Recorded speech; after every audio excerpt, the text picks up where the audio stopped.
శ్రీ మైసూర్ చాముండేశ్వరి దేవి జ్యోతిష్యాలయం. ఫోన్ ద్వారానే జ్యోతిష్యం చెప్పబడును. ప్రేమించిన వారు దూరం అవ్వడం, భార్యాభర్తల మధ్య గొడవలు, అత్తాకోడళ్ల మధ్య మనస్పర్ధలు, పెళ్లి కుదరకపోవడం, విద్య, ఉద్యోగం, వ్యాపారం, చెడు ప్రయోగ నివారణ మొదలగు ఎటువంటి సమస్యలకైనా పరిష్కారం చూపగలరు. స్త్రీ పురుషులకు ఎటువంటి సమస్యలున్నా నమ్మకంతో కాల్ చేయండి.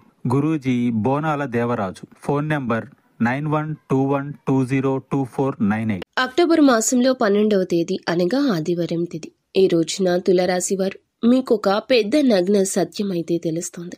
ఖచ్చితంగా ఇలాగే జరుగుతుంది. ఇటువంటి పరిస్థితుల్లోకి అయితే వెళ్ళబోతున్నారు అంటున్నారు జ్యోతిష్య పండితులు. ఏం జరగబోతుంది, వీరికి ఎటువంటి ఫలితాలు కలగబోతున్నాయో తెలుసుకుందాము. వీడియో మీకు నచ్చితే తప్పకుండా ఒక చిన్న లైక్ చేసి మమ్మల్ని సపోర్ట్ చేయండి. ఈ రాశి జాతకుల తత్వం ఎలా ఉంటుందంటే, మనసులో దాచిన వాస్తవాలు కొన్నిసార్లు అనుకోకుండా అకస్మాత్తుగా బయటకు వచ్చేస్తూ ఉంటాయి. ఒక నిజం ఈ రోజున అలాగే కుదిపేస్తుంది. ప్రతి ఒక్కరి ఆలోచన మార్చేస్తుంది. వారు చెప్పిన ఆలోచనలు ఇతరుల యొక్క జీవన విధానం కొత్త దిశలో నడిపిస్తాయి. ముఖ్యంగా విషయంలోకి వచ్చేస్తే గనక ఈ రోజున ఈ రాశి జాతకుల దిన ఫలాల ప్రకారం ఒక పెద్ద నగ్న సత్యం మొదట కఠినంగా అనిపించినా జీవితానికి మార్గదర్శకంగా మారుతుంది. ఆ నగ్న సత్యం ఏమిటి, దాన్ని ఎలా స్వీకరించాలి, దాని ప్రభావం మీ యొక్క వ్యక్తిగత జీవితం, వృత్తి సంబంధాలు, ఆర్థికం, ఆధ్యాత్మికత మీద ఎలా ఉంటుంది అనే విషయం కూడా తెలుసుకుందాము.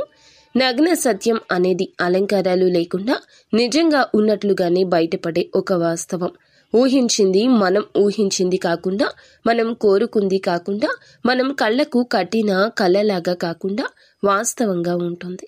ఇష్టం లేని రూపంలో కూడా ఉండొచ్చు. అందువల్లే ఈ యొక్క సత్యం వల్లే మన మనసు బాధపడవచ్చు.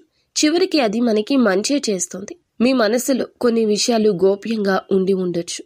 చెప్పాలనుకున్నా చెప్పలేని పరిస్థితి ఉండొచ్చు. లేదా చెప్పకూడని కొన్ని విషయాలు కూడా అయ్యుండొచ్చు. అది ఏ పరంగా అయినా కూడా ఈ రోజున కుండ బద్దలు కొట్టినట్లుగా ఒక విషయం వస్తుంది. అది మీ ద్వారానే అయినా అయ్యుండొచ్చు. మీ కుటుంబీకులు కావచ్చు, మీ యొక్క చుట్టుపక్కల శత్రువులే కావచ్చు. కానీ జరిగిందాన్ని మార్చలేము. జరగాల్సిందే జరిగిందని గుర్తుంచుకోండి. అందరూ మీలా నిజాయితీగా ఉండరు.